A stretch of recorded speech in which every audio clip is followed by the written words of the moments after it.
பள்ளியில் நடந்த ஆண்டு விழாவில் அஞ்சலி படத்தில் இடம்பெற்ற இரவு நிலவு பாடலுக்கு குரூப் டான்சராக ஆடிய மாணவன். ஒரு படத்தில் பாடல் காட்சியில் மட்டும் நடித்தபோது அப்படத்தின் நடன இயக்குனரால் உன்னையெல்லாம் யாரு நடிக்க கூப்பிட்டா என கடிந்து கொள்ளப்பட்ட இளம் நடிகன். இன்று தமிழ் சினிமாவில் சிறப்பாக நடனமாடும் மிகச்சில நடிகர்களில் முதன்மையானவராக மாறியிருக்கிறார். ஒரு நடிகரின் 2 படங்கள் தோல்வியை தழுவினாலே காணாமல் போகிற தமிழ் சினிமாவில் கடந்த 25 வருடங்களுக்கும் மேலாக பெரும் ரசிகர்கள் கொண்டாடும் நடிகனாக தன்னை தக்க வைத்துக் கொண்டிருக்கிறார். பெண் ரசிகர்களின் அண்ணன், ஆண் ரசிகர்களின் தலைவன், குழந்தைகளை குதூகலப்படுத்தும் நண்பன், தமிழ் சினிமாவின் தளபதி. ஆம், விஜய்.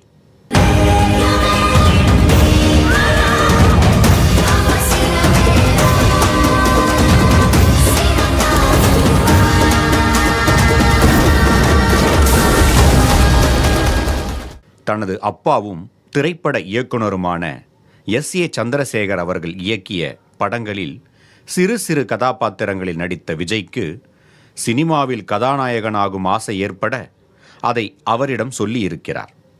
உனக்கு சினிமா வேண்டாம், தாக்கு பிடிக்கிறது கஷ்டம் என அவர் பதில் கூறியிருக்கிறார்.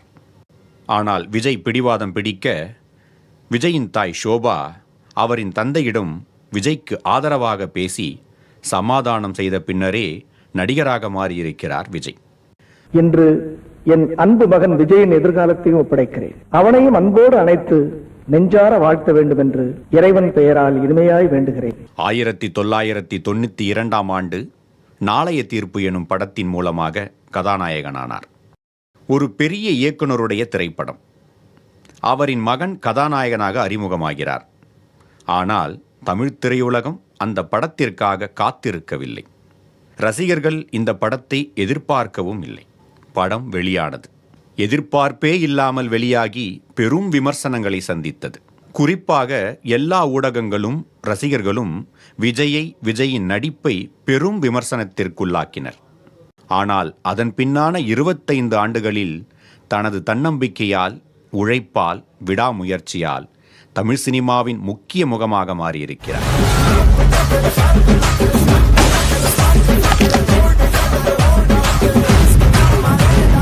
நாளைய தீர்ப்புக்கு பிறகு செந்தூர பாண்டி, ரசிகன், தேவா என தொடர்ந்து தனது தந்தை S.A. சந்திரசேகர் இயக்கத்திலேயே நடித்து கொண்டிருந்தார். எந்த படமும் விஜய்க்கு பெயர் சொல்லும் வெற்றியை தரவில்லை. அப்படங்களில் இருந்த கவர்ச்சி காட்சிகளால் அந்த படங்கள் ஓரளவுக்கு வர்த்தக வெற்றியை பெற்றது. அதன் பின்னர் வேறு இயக்குனர்களின் பார்வை அவர் பக்கம் திரும்பினாலும், அவர் நடித்த படங்களில் இடம்பெற்ற பாடல்கள் வெற்றி பெற்றாலும் ஒரு நல்ல படம் அவருக்கு அமையாமலேயே இருந்தது. கதாநாயகனாக அறிமுகமாகி கிட்டத்தட்ட 4 வருடங்களுக்கு பிறகே 1996ஆம் ஆண்டு ஒரு நல்ல படமாக, எல்லோரும் ஏற்றுக்கொள்ளும் படமாக ஒரு படம் அவருக்கு கிடைத்தது. அப்படமே விக்ரமன் இயக்கிய பூவே உனக்காக. அந்த படம் அவரை எல்லா குடும்பங்களும் கொண்டாடும் ஒரு நடிகனாக, தங்கள் வீட்டில் ஒருவனாக அவரை கொண்டாட வைத்தது. ஆனா உதிர்ந்த பூவை மறுபடியும் எடுத்து ஒட்டுவேங்க பார்க்கலாம், முடியாது. அது மாதிரிதாங்க காதலும். சில பேருக்கு அது செடி மாதிரி, ஒண்ணு போச்சுன்னா இன்னொன்னு. சில பேருக்கு அது பூ மாதிரி, ஒரு தடவை பூத்து உதிர்ந்ததுன்னா அவ்வளவுதாங்க. 1997இல் ஃபாசில் இயக்கத்தில் அவர் நடித்த காதலுக்கு மரியாதை பெரும் வெற்றியை அவருக்கு பெற்று தந்தது. ஷாலினியுடனான காதல் காட்சிகளிலும் சரி, சிவக்குமார், ராதா ரவியுடனான காட்சிகளிலும் தனது நடிப்பை சிறப்பாக வெளிப்படுத்தினார். தமிழ்நாடு அரசின் சிறந்த நடிகருக்கான மாநில விருது விஜய்க்கு கிடைத்தது. இப்படத்தின் மூலம் தமிழக இளைஞர்கள் தங்களில் ஒருத்தரை திரையில் பார்ப்பதாக உணர்ந்தார்கள். தமிழ் சினிமாவின் ஆக சிறந்த காதல் படங்களின் பட்டியலில், விஜயின் மிக சிறந்த படங்களின் பட்டியலிலும் காதலுக்கு மரியாதை படத்திற்கு மரியாதையான இடம் உண்டு.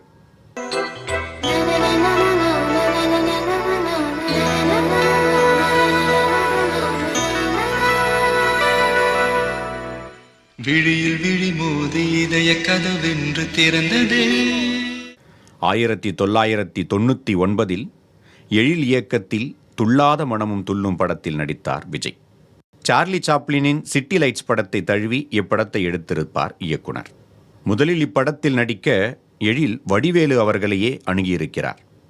ஆனால் வடிவேலு, நான் கதாநாயகனாக நடிப்பது சரியாக வருமா என தெரியவில்லை எனவும், அடுத்த 6 மாதங்கள் வேறு கதாநாயகர்களிடம் கதை சொல்லி முயற்சி செய்யுமாறும், வேறு கதாநாயகர் கிடைக்காவிட்டால் தான் நடிப்பதாகவும் கூறியுள்ளார்.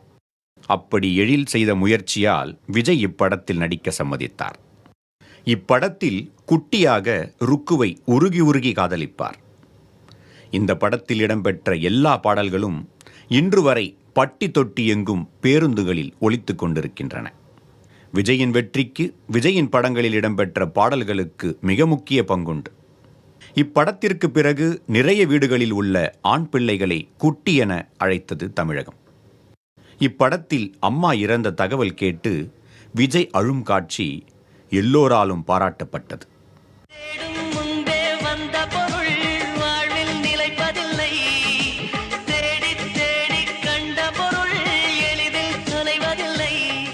அதுவரை ஆண்டிற்கு 4-5 படங்களில் நடித்து கொண்டிருந்த விஜய் 2000ஆவது ஆண்டிலிருந்து வருடத்திற்கு 3 படங்களில் நடிப்பதாக தனது படங்களின் எண்ணிக்கையை குறைத்து கொண்டார். அந்த வகையில் 2000ஆவது ஆண்டில் கண்ணுக்குள் நிலவு, குஷி, பிரியமானவளே படங்களில் நடித்தார். இதில் குஷி படம் அவருக்கு பெரும் வெற்றியை பெற்று தந்தது. இப்படத்தில் ராஜு சுந்தரத்தின் நடன இயக்கம் அவருக்குள் இருந்து பல புதிய நடன அசைவுகளை வெளிப்படுத்தியது. 2001ஆம் ஆண்டு ஃப்ரெண்ட்ஸ், பத்ரி, ஷாஜகான் ஆகிய படங்களில் நடித்தார். ஃப்ரெண்ட்ஸும் பத்ரியும் அவருக்கு நல்ல வெற்றி படங்களாக அமைந்தது. பத்ரி படத்தில் விஜய் பாடிய ஏ பாப்பா நீ கொஞ்சம் நில்லு பாடல் அன்றைய இளைஞர்களின் மத்தியில் முணுமுணுக்கப்படும் பாடலாக இருந்தது.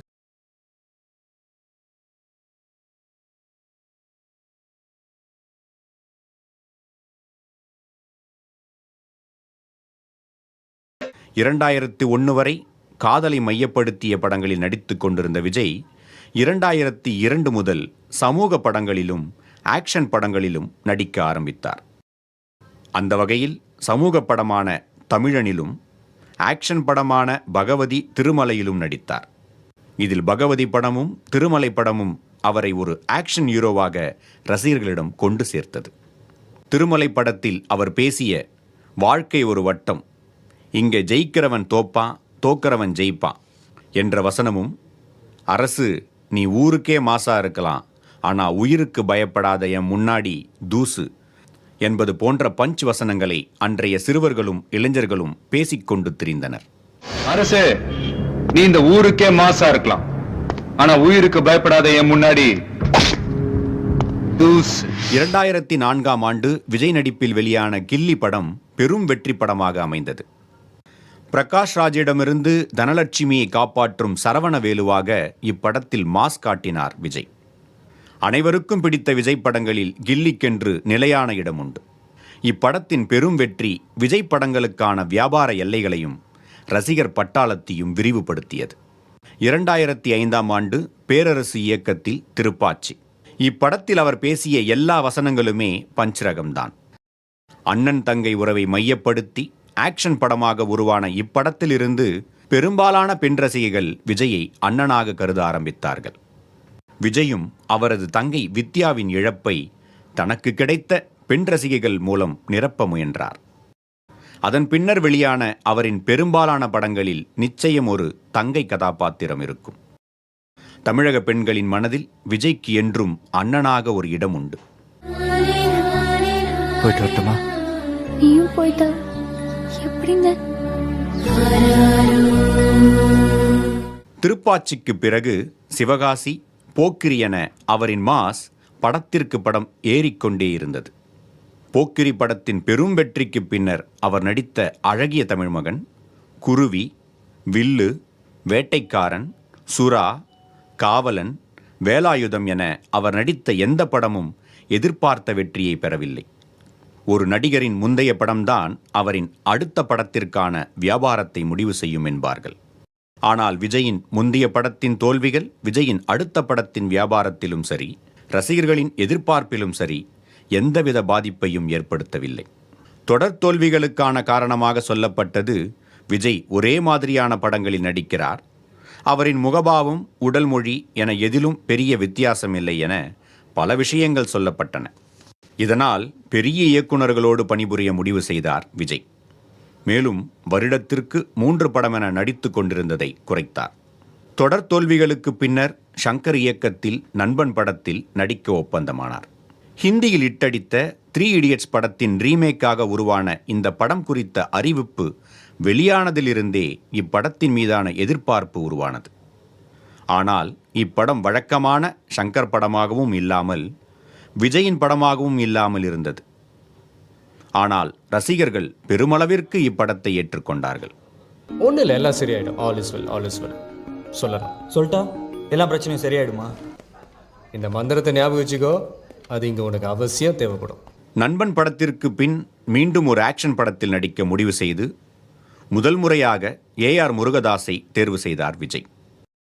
படத்திற்கு துப்பாக்கி என தலைப்பிட்டதில் தொடங்கி படத்திற்கான மாஸ் தொடங்கினாலும் இதுவரை விஜய் படத்தில் இருந்த மாஸிலிருந்து இப்படத்தின் மாஸ் வேறு மாதிரியானதாக இருந்தது. வில்லனிடம் பக்கம் பக்கமாக பஞ்ச் பேசவில்லை. ஐ எம் வெயிட்டிங் என ஒற்றை வரியில் இருந்தது பஞ்ச். அவரின் உடல் மொழியில் மாற்றம் இருந்தது, ஒரு ஸ்டைல் இருந்தது. படம் பெரும் வெற்றியை அவருக்கு பெற்று தந்தது.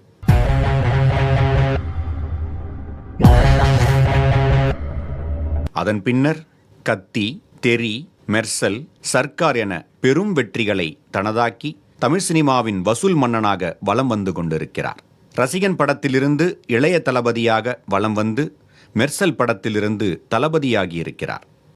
தெறி, மெர்சல் என விஜயின் ரசிகனாக இருந்து விஜயின் படங்களை இயக்கிய அட்லியின் இயக்கத்தில் மீண்டும் விஜய் ஒரு படத்தில் நடித்துக் கொண்டிருக்கிறார்.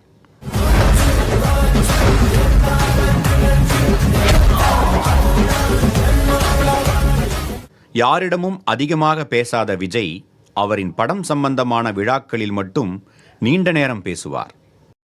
அந்த உரையாடல் என்பது முழுக்க முழுக்க அவரின் ரசிகர்களை மகிழ்ச்சிப்படுத்துவதாக, அவர்களுக்கு அறிவுரை சொல்வதாக இருக்கும்.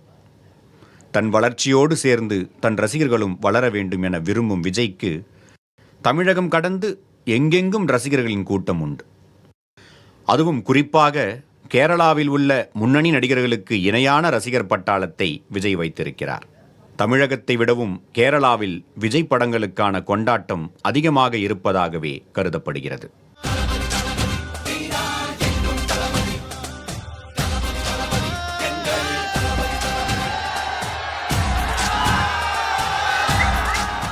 எல்லா வயதினருக்கும் பிடித்த, குழந்தைகள் கொண்டாடுகிற, கதையை தேர்வு செய்த பிறகு இயக்குனர்களின் சுதந்திரத்தில் தலையிடாத இயக்குனர்களின் நடிகனாயிருக்கிற, படத்திற்கு படம் தன் படங்களுக்கான வசூலை அதிகரித்து கொண்டே இருக்கின்ற தமிழ் சினிமாவின் தளபதியாக இருக்கின்ற விஜயை வாழ்த்துவதில்